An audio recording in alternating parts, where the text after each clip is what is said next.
but there was still a fragment of the feeling at the pit of my stomach. I knew that my late friend would have wanted to be here for this, to be the one showing me how to skate. It still tore me up a bit that she didn't get the chance to do at least that. After an hour or so of skating and copious amounts of tear-ridden giggles, we headed over to Sweet Apple Acres where Applejack had a roaring fire going and apple pies baking in the oven. "Glad to see you've come around, Twi," Applejack commented as she poured cider for all of us. "I was worried about you." I sipped the warm cider gingerly. The transition from cool, fresh air to warm, welcoming cider worked wonders on my mind. "Thanks, Applejack." I paused for a moment to take another sip. It was upsetting to me particularly.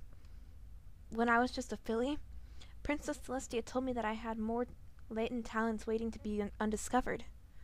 One of those talents was supposedly the ability to see the future.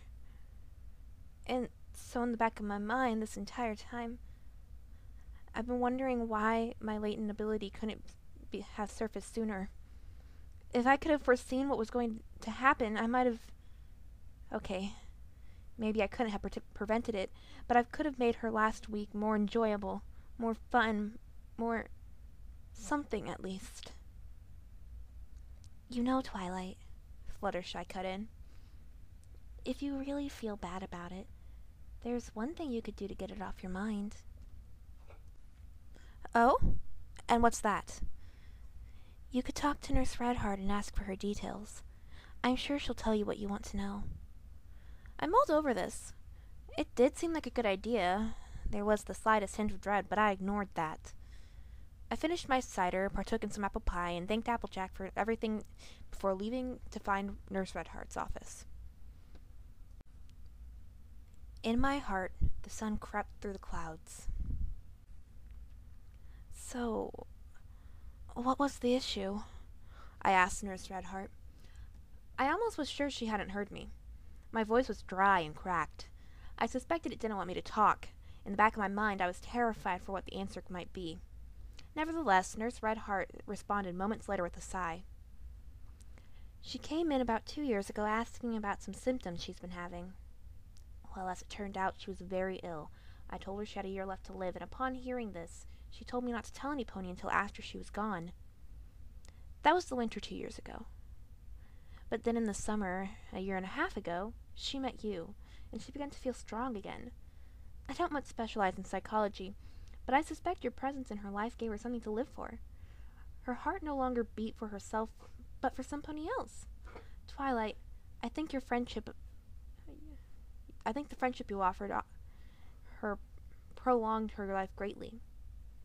After this, Nurse Redheart paused. Her demeanor changed slightly. When she spoke again, there was an air of bitterness. "But then you changed, Twilight. You began to tire of her antics.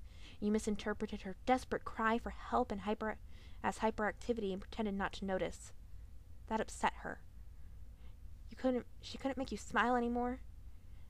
And if her friends weren't smiling, she had no reason to smile either. She lost her will to live because you passed her actions off as typical silliness. Twilight Sparkle, you killed Pinkie Pie." I stepped back a pace in shock. "What are you saying?" "You brought about the end of her life, plain and simple. By neglecting her, you failed to prolong her life, and so, in essence, you killed her." "No!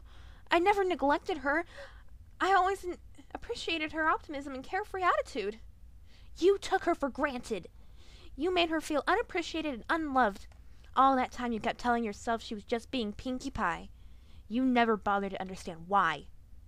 I had no response. I was completely taken back by these accusations. But the worst part of it was that it all rang true. Before I could ponder this thought, however, Nurse Redheart continued. "Celestia's favorite student, with latent abilities to foresee the future." "How did you know that?" "If only you had seen it this time, you might have appreciated Pinkie Pie and undone the damage before it was too late." She gave a shudder and began to change shape. You killed her, Twilight Sparkle. She grew taller, and her shadow enveloped the room. You killed her, Twilight Sparkle. Her face grew dark. You killed her, Twilight Sparkle. Her voice twisted into a demonic tone. You killed her, Twilight Sparkle.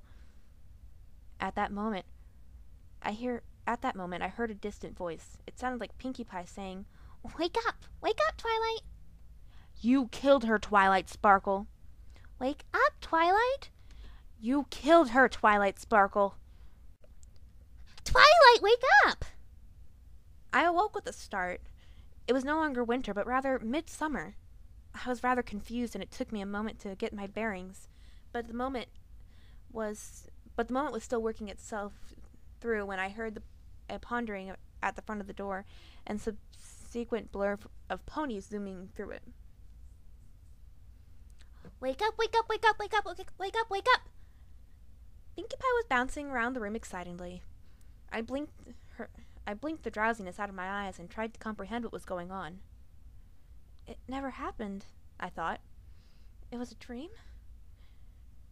I inhaled steeply and let out a difficult breath. A dream, maybe, but definitely not fiction. I thought it all through. There was nothing made up about our relationship, I realized. I had been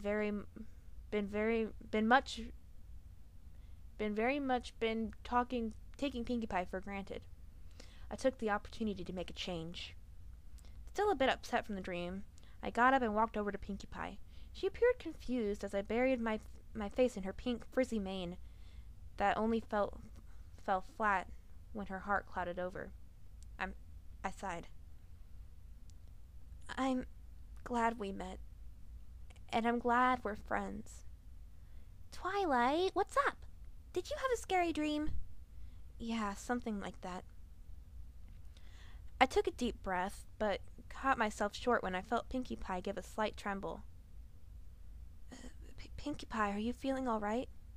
Yup, I'm super duper spectacular. Are your pinky senses giving you any trouble? Nope. They haven't acted up since Foggy Bottom Bog. And Twilight, what's up?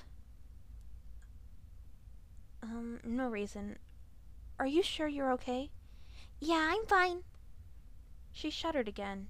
She was lying. There was something wrong with her. After a second, it clicked. Princess Celestia told me that one day I'd be able to see the future. It wasn't a dream at all. It was a vision. Pinkie Pie was actually dying. Why else would she hide she was ill? It all added up. I'd been given a second chance at this, an opportunity to make things right, and I wasn't going to let it slip by. The important thing, I realized, was not to tell Pinkie Pie that I knew. Doing so would make her prolonged happiness that much more difficult to achieve.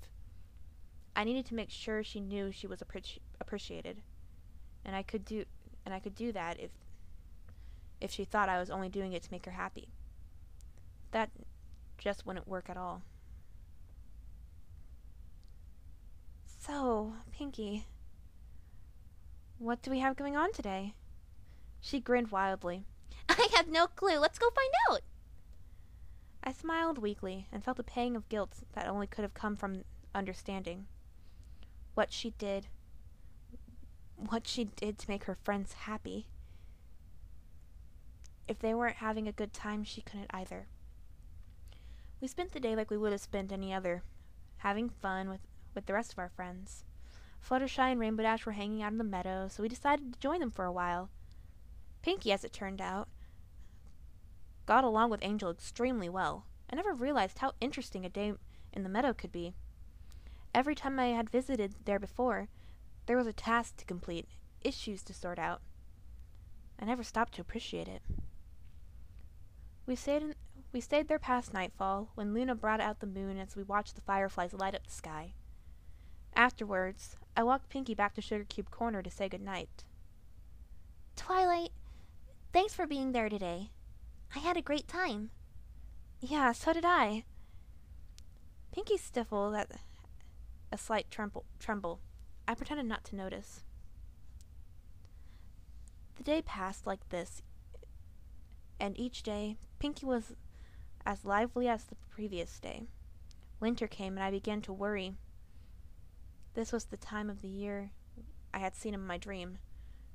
Before it was too late, I decided to make one last change. I stopped by Sugar Cube Corner one weekend. "Hey, Pinky, I have a favor to ask." Yes, Twilight? "Would you mind showing me how to ice skate?" Pinky's face lit up. Well, of course, Twilight. What? Wait right there. I'll go get my skates. The future I had seen shattered before my eyes. Winter came and passed.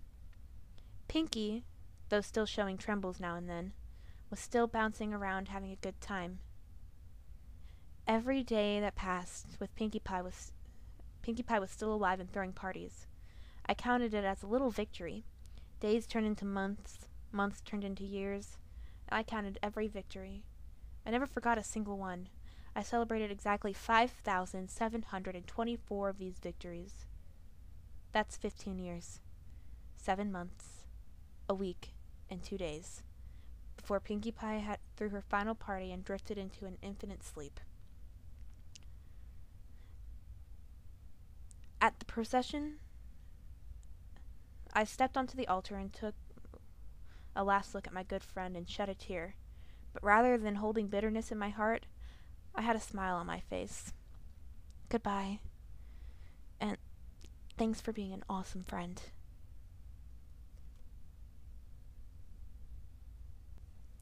Well, that was the end of Pretty in Pink, everypony. Join me next time with another story, and thanks for listening.